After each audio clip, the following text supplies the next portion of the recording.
Baiklah, kita lanjutkan pada bagian yang kedua mengenai teori konflik. Pada bagian kedua ini mengenai teori konflik. Jadi teori konflik ini dalam konteks ilmu sosiologi merupakan hasil pertentangan atas reaksi dari teori fungsionalisme struktural. Jadi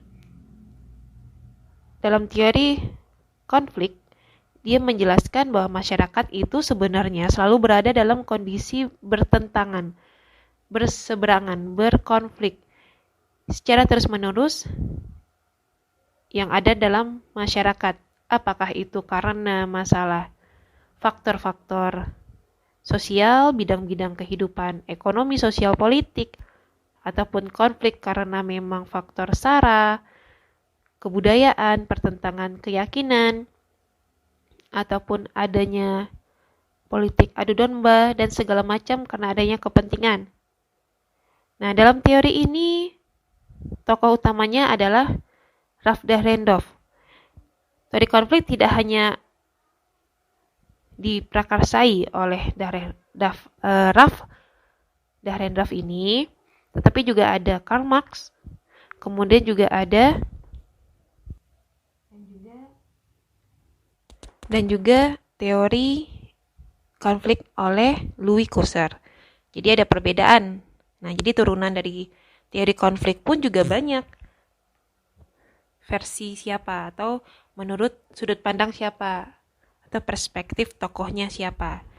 Nah, dari teori konflik oleh Ralph Dahrendorf ini, seorang sosiolog Jerman, dia menolak tekanan para pemikir dari teori struktural fungsional.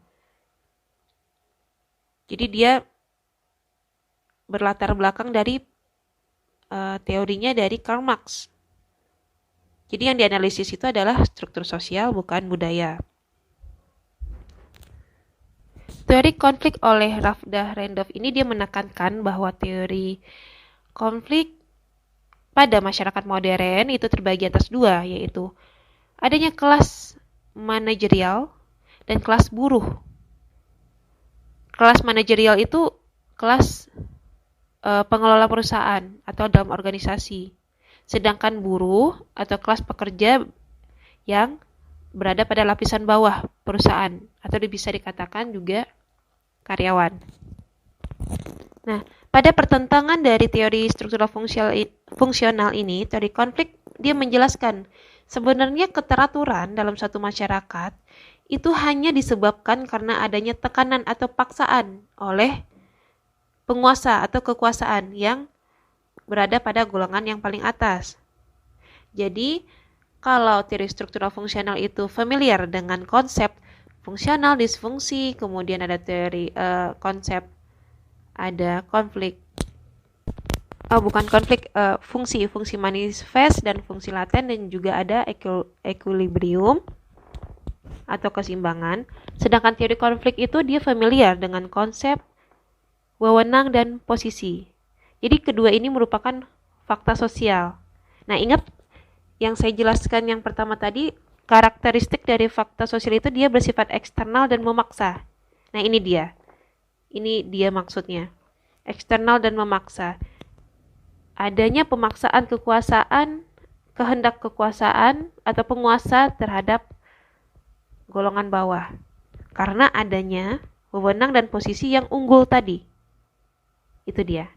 Jadi distribusi kekuasaan dan wewenang secara tidak merata tanpa kecuali menjadi penyebab timbulnya konflik sosial yang sistematis. Jadi jelas ya, perbedaan wewenang adalah suatu tanda dari adanya berbagai posisi dalam masyarakat. Apakah itu posisi yang berada dalam kelas-kelas, kelas atas, kelas menengah, kelas bawah. Nah, keberadaan kelas-kelas itu adalah fakta sosial. Jadi ini yang menjadi ciri khas dari sosiologi. Inilah yang dituntut oleh para tokoh-tokoh sosiolog teori konflik. Sebenarnya ini yang harus menjadi kajian utama sosiologi. Ya. Jadi fungsi utama atau tujuan utama dalam menganalisa konflik itu adalah menganalisis berbagai peranan kekuasaan dalam masyarakat. Nah, kembali kepada teori konflik dalam perspektif Ralph Dahrendorf, dia menjelaskan bahwa ekonomi kapitalis modern itu sebenarnya dikelola oleh prinsip-prinsip dekomposisi modal dan dekomposisi tenaga kerja. Jadi dekomposisi modal dan tenaga kerja itu menimbulkan dua konsekuensi, yaitu pemilik perusahaan yang banyak, lalu terjadi pemisahan antara pemilik perusahaan dengan pengelola perusahaan. Jadi dari penjelasan itu maka timbul konsep baru yaitu otoritas. Jadi menurut Dahrendorf terdapat dikotomi antara mereka yang berkuasa dengan yang dikuasai. Jadi dalam teori konflik ini, kekuasaan itu sebenarnya menempatkan individu pada posisi atas dan posisi bawah. Nah, ini mirip dengan teori kelas oleh Karl Marx, adanya kelas atas dan kelas bawah. Jadi dapat dikatakan dalam teori konflik ini, pertentangan itu sebenarnya terjadi dalam situasi di mana golongan yang berkuasa berusaha mempertahankan status quo, sedangkan golongan yang dikuasai berusaha untuk mengadakan perubahan-perubahan. Jadi pertentangan kepentingan ini yang selalu ada setiap waktu dalam setiap struktur. Kekuasaan sah selalu berada dalam keadaan terancam bahaya dalam golongan yang anti status quo. Jadi di sini kepentingan ya. Kepentingan itu selalu menimbulkan konflik karena perlawanan dan pertentangan kepentingan itu ya. Jadi ada juga konsep peranan laten. Apa itu? Dalam situasi konflik, seorang individu akan menyesuaikan diri dengan peranan yang diharapkan oleh golongan itu. Nah, itu disebut dengan peranan laten. Lalu kemudian ada konsep oleh Dahrendorf yaitu kelompok semu atau quasi group dan kelompok kepentingan interest group. Apa itu? Nah, kelompok semu itu terdiri dari kumpulan dari para pemegang kekuasaan atau jabatan dengan kepentingan yang sama yang terbentuk karena adanya kelompok kepentingan. Itu adalah kelompok semu atau quasi group. Sedangkan kelompok kepentingan atau interest group yaitu kepentingan yang terbentuk dari kelompok semu yang lebih luas lagi. Jadi, kelompok kepentingan biasanya dia memiliki struktur, organisasi, program, tujuan, serta anggota yang jelas. Maka jelaslah dengan ciri dari kelompok kepentingan ini dia berada dalam kelompok struktur atau sistem. Selain ada konsep peranan laten, untuk menganalisis masyarakat dalam teori konflik juga dikenal konsep-konsep seperti adanya kepentingan laten, kelompok kepentingan, kelompok semu, posisi, wewenang. Nah, itu perlu diingat ya. Kemudian yang menjadi menarik pertanyaan dalam sosiologi, khususnya teori konflik, kenapa kelas sosial itu selalu berkonflik? Ya karena setiap kelas atau kelas atas, kelas bawah itu dia mempunyai kepentingan yang berbeda. Disinilah letak pertentangannya. Jadi dalam suatu organisasi, instansi atau asosiasi, kepentingan kelompok penguasa merupakan nilai yang merupakan ideologi keabsahan kekuasaan. Sedangkan kepentingan kelompok melahirkan ancaman. Nah, dalam penjelasan saya tadi, kira-kira Anda bisa simpulkan tidak? Mengenai teori konflik itu apa saja? Atau apa saja yang bisa Anda tangkap teori konflik itu membicarakan tentang apa? Silakan Anda buat kesimpulannya. Nah, selanjutnya mungkin saja Anda sebelumnya berpikir bahwa konflik itu selalu menimbulkan kerugian, kerusakan, ataupun akan menimbulkan kebinasaan. Tetapi menurut pandangan sosiolog, konflik juga memiliki fungsi. Jadi dia ada kegunaannya atau manfaatnya. Jadi konflik itu akan menunjukkan, setiap konflik ada itu akan menunjukkan perilaku solidaritas. Jadi setiap ada konflik akan muncul ke permukaan tingkah laku atau perilaku yang menunjukkan solidaritas antar anggota suatu komunitas atau organisasi. Kemudian konflik itu akan membantu menciptakan ikatan aliansi dengan kelompok lain.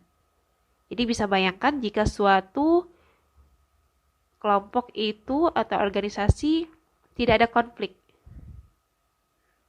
Mungkin di permukaan tampak tidak ada konflik, tetapi di dalamnya kita tidak pernah tahu. Konflik itu ada konflik terbuka dan ada konflik tertutup. Yang berbahaya itu sebenarnya konflik tertutup karena dia tidak tampak. Nah, selanjutnya adanya konflik juga memiliki fungsi komunikasi. Jadi sebelum kelompok itu tidak pernah tahu ya, lawan itu berada di posisi mana. Lawan itu apakah ada atau tidak. Kadang-kadang orang menjadi lengah karena kondisi atau keadaan yang stabil. Padahal selalu ada orang-orang atau kelompok yang mengintai dalam suatu posisi yang baik, posisi pada kelas atas. Jadi dalam konflik, posisi dan batas antara kelompok akan terlihat lebih jelas. Mana yang lawan, mana yang kawan. Jadi individu atau kelompok akan mengetahui sebenarnya dia berada di posisi mana. Nah, jadi teori konflik ini oleh Dahrendorf yang tadinya merupakan hasil dari kritikan teori struktural fungsional yang terlalu mengagungkan keseimbangan, tetapi ternyata teori konflik juga dianggap terlalu mengabaikan stabilitas atau keteraturan. Bagi teori ini, dia melihat masyarakat itu selalu berada dalam kondisi konflik. Jadi, masyarakat itu dianggap tidak pernah aman dari pertikaian dan pertentangan. Jadi teori ini dia juga menggunakan metode, yaitu menggunakan metode kuesioner dan interview dalam penelitian empiris. Jadi kalau dalam metode penelitian, biasanya teori konflik ini digunakan cara kuantitatif dan kualitatif. Bisa kuantitatif. Nah, itu penjelasan secara singkat mengenai teori konflik oleh Dahrendorf.